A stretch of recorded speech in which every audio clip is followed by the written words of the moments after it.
All right, everybody, welcome back to Beans No Balls. Some late breaking news this Thursday night, so we're just gonna get this out to you right away. Obviously, we heard a lot about this whole Liam Coen stuff. We're back with it. I mean, he has, after just yesterday, he decided to pull out of the race. He's back in it, and he is the new Jaguars head coach. Christian, let's just get right into it.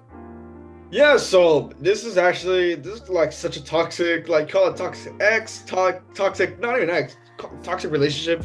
This is basically what happened. I mean, he informs the Bucks he's gonna be that he's gonna come back as the OC, as being one of the top paid OCs that ends up ghosting him for a whole 24 hours because he flew into Jacksonville for the interview privately, right? So there's already things storing up there, and then just literally not that long ago, 2 hours ago, he did confirm to the Buccaneers that he will be taking the Jaguars head coaching position. And I mean, take it what you want. Baalke was out. This kind of lines up with everything there too, because nobody wanted to work with Trent Baalke just because how not really a good GM at all whatsoever there too. So, and again, another thing did point out too with the Jaguars, they are giving him the Ben Johnson treatment, which he will be a part of, for the GM search. And they also did want a head coach that would potentially be the right guy to have Trevor Lawrence, succeed a little bit more there. Which, I mean, with Trevor Lawrence, that's another thing too about him. We've mentioned it too, that this is pretty much the year that's going to see if he's going to be the guy for the Jaguars for the next couple of years there too. So let's see if Liam Coen is the guy, or if this is going to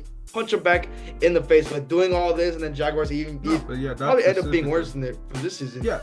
That specifically, I mean, you look at you could draw a parallel from the Trevor Lawrence situation to what, I guess, in a way, last year with the Buccaneers with Baker Mayfield. Sure, that was with Dave Canales. Now here, back-to-back years, the Buccaneers OC gets a head coaching job as Canales got that Panthers job last year. Now, sure, once Canales left, there was those doubts. I mean, we talked about it, how is Baker's trajectory going to keep going? You bring in Liam Coen from my Rams, and obviously we see that same trajectory. If anything, you could argue that we saw even more growth from Baker throughout this season with Liam Coen, obviously being one of the best offensive minds from the last couple of years. And honestly, I think this is a great landing spot for him. It's perfect for Trevor to be getting a guy like this.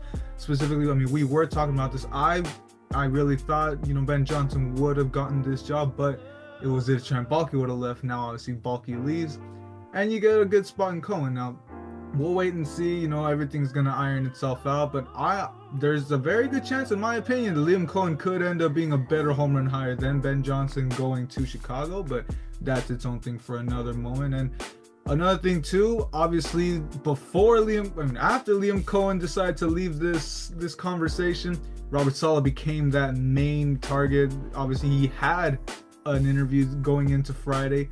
Now, obviously, once I'm assuming everyone kind of knew once Coen was back in the Rays, the job was pretty much his. He goes and takes the 49ers defensive coordinator job. Not bad, yeah.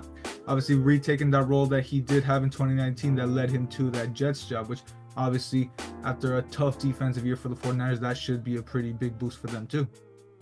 Yeah, so like you said, he's going to be probably one of the highest paid DCs or coordinators, even hopefully bring back the Niners to, with the defense that they once had there too. But now with these two potential hires, again, it's getting slimmer by the minute there. As for my Cowboys, same thing with the whole with the Shoddy situation. We're hoping just to get that video out the way, hopefully Friday, because that's what they expect them to. I mean, but again, it's the Cowboys. They did meet for like 5 hours. They met for 4 or 5 hours yesterday, and then another interview did take place there too. So it's just a rumor going out that potentially it's a whole Friday rumor mill at this moment. Yeah. Rumors, but did Friday. Say that Friday there should be a decision made. Friday there should be a decision and a contract with Jerry and all that. So that should be probably the next position for the head coach to be looking out for there too. Which we can save that for if it does happen there too. But absolutely. That's gonna be the next thing to really look into as going into head coaching. Obviously, the Cowboy situation will probably be our next video. Well, actually, next video will be our conference championship recap. Preview that will be out just tomorrow morning. But sure, that'll be that Cowboy video. That'll probably be right after that. And sure, still got 2 more jobs with the Saints and the Raiders. We'll get all that intel and all that information as soon as we can. But thank you guys for watching. Hope you like and subscribe, and we will see you back for the conference championship preview.